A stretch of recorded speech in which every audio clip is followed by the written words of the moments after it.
In the last video we have taken up the mutual exclusion problem.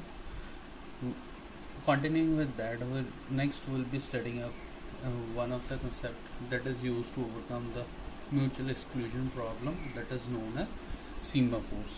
One thing that is to be kept in mind, that this is very important topic from examination point of view as well as any competitive exam. So this needs to be understood very clearly.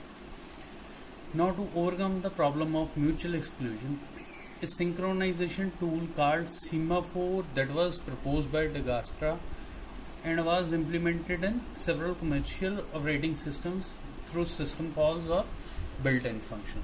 Clear?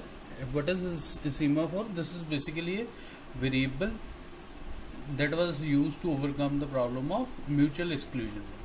Now, the proper definition of this is that semaphore is an integer variable that, apart from initialization, there is accessed only through two standard functions, atomic operations, that are wait and signal.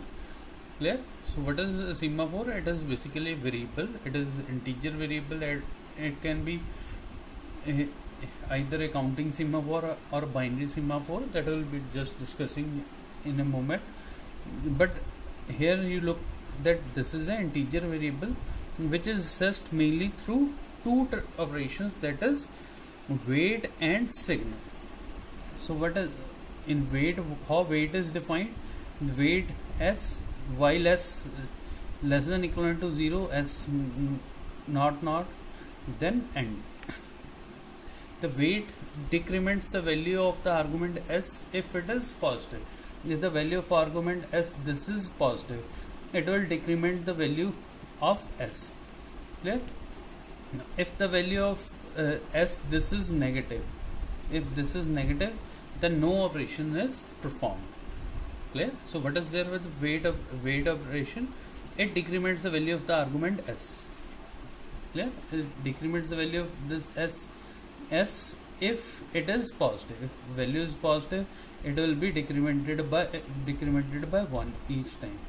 If the value of s is negative, then there won't be any operation that takes place. Okay, then we have signal s. This is a s plus plus. Okay, this, what does this function do? It increments the value of the argument s. Clear? If s value of this is given, it increments the value of the argument s by 1.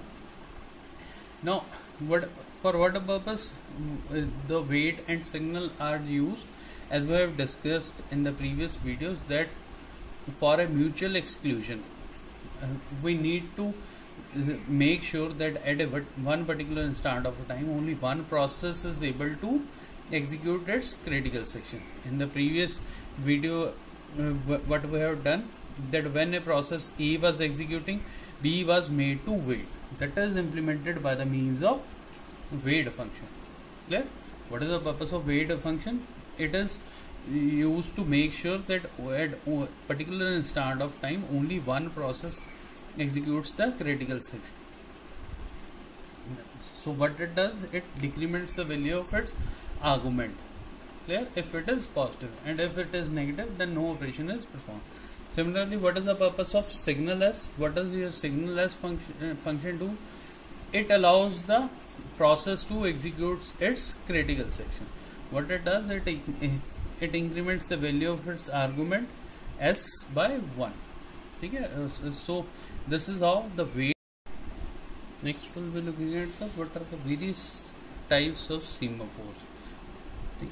Basically there are various types, but most importantly we'll be dealing only with two types of semaphores. One is counting semaphores, one is binary semaphores. What is with the counting semaphores? It can take any value, any integer value can be there for counting semaphores. But in case of binary semaphores, it can only take the value of 0 and 1. Okay? So these are the two types of semaphores that are there. In other books you can find many other types of semaphores, but most importantly and according to your curriculum, you need to study these two semaphores only. So with this we're done with the concept of mutual exclusion. In the previous video we have covered mutual exclusion, then we are done with the semaphore concept. So this is all with this topic. Now you are supposed to solve one assignment corresponding to this. Write down the questions for that. First one is, what is semaphore, and explain the various types of semaphore. Next one, write down what is mutual exclusion. Next, write down what is race condition.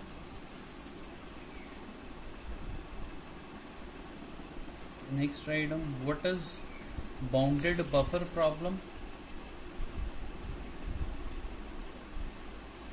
Next, write down what is reader-writer problem. This will form your next assignment. Thank you.